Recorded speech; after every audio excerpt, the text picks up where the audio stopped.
Alright, so this is an old animation that doesn't work anymore because like Adobe Flash doesn't work on PCs or Mac. So it's just a quick recording.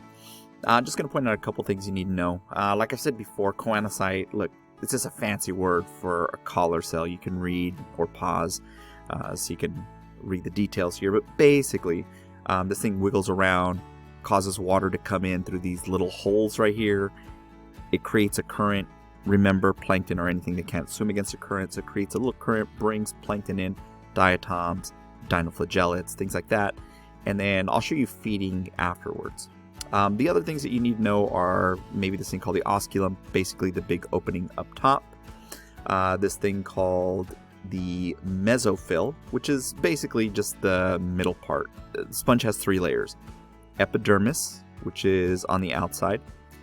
They give it a fancy name here called a pinococyte. Don't worry about it. Just call it epidermis. This one you don't really need to worry about. The amoebocyte is kind of a cool one. It's the one that's going to move food from the collar cells over to the epidermis.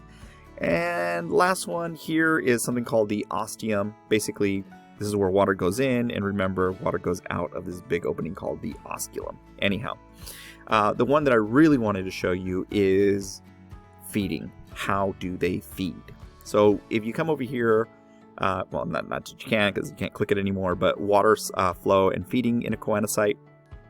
The little red thing represents a food particle. So you can see here that the flagella is wiggling, creating a current. These things represent things like diatoms, dinoflagellates. And so it's about to show you how one of these things captures food. So this will replay a couple of times. So notice, again, it creates a current, brings in water. Dinoflagellates, diatoms can't move against it. Brings it in.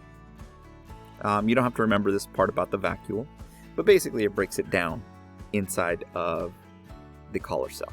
Okay, so now the collar cell gets food, but what about the epidermis, like the skin? How does the skin get food or energy? Well, that's where the amoebocyte comes in. So this is kind of a cool little thing that it does.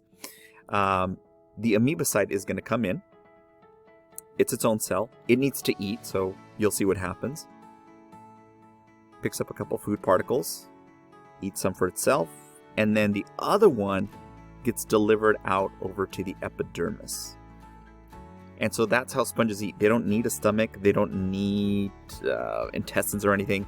They eat, like each individual cell gets food. The collar cell captures, amoebocyte picks up food, a little bit for itself, and then takes the rest over to the